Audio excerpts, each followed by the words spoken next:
কি বস, ভালো তো? ভালো তো থাকতেই হবে, এই তো তোমরা স্টের ফ্যামিলি মেম্বার। এই সকাল হলো, বেরিয়ে পড়লাম দুজনে একটু বাজারের দিকে ঘুরতে।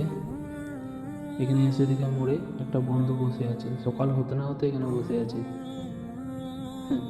ওকে নিয়ে চলে গেলাম একটু বাজারে।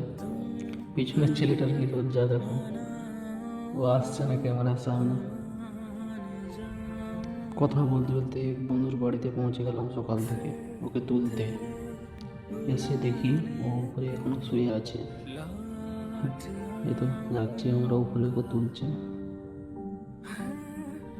নতুন বাড়ি করেছে, বনি বাড়িটা কেমন, সেগুলো কি গাছগুলো সামনে কেউ জানলে কমেন্ট করো।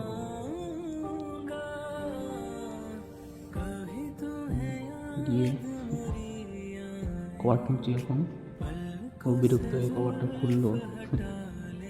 দিয়ে ও জিজ্ঞেস করছে কী করতে আসছি তোরা। ওকে তুলে দিয়ে আমাদের কাজ খতম, আমরা নেমে গেলাম। ওকে বলে দিলাম যে তুই শুয়ে যা, আমরা চলে যাচ্ছি। এই বাজারে চলে আসলাম ফল দোকানে,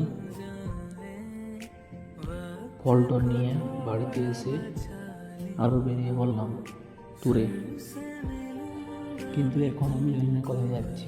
বন্ধু বললো বস, এই বসে পড়লাম। এই তো বাইক চালাচ্ছে না, এরোপ্লেন চালাচ্ছে। বলছি আস্তে আস্তে চালা, তাহলে সোজা উপরে। দিয়ে কী অবস্থা, আমাকে আমার বন্ধু বললো যে বাইক বস, যেখানে সামনে যাবো, সামনে বলতে বললে ঝাড়গ্রাম নিয়ে চলে আসলো। এই দেখো সামনে রেশমি কোম্পানি, সাইডে রাস্তার সাইডে কী হয়েছে ডাস্টে ভর্তি। দেখো এই কোম্পানি দেখতে দেখতে পিছন দিকে এসে বিয়ে করছে, হরন মারছে। রাস্তার কি অবস্থা তো করে রেশমিতে।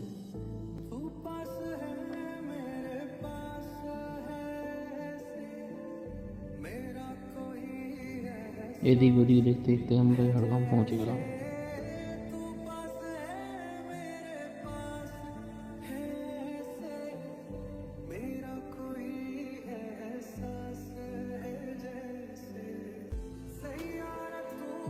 ঝাড়গ্রামের কাজ কমপ্লিট করে বাড়ির দিকে রওনা দিচ্ছি।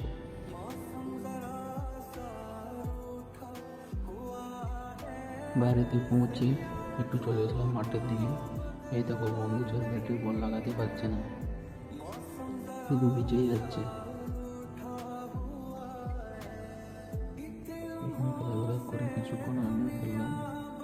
খেলাধুলা শেষ করে বাড়িতে এসে আরও বেরিয়ে পড়লাম ঘুরতে বন্ধুদেরকে নিয়ে।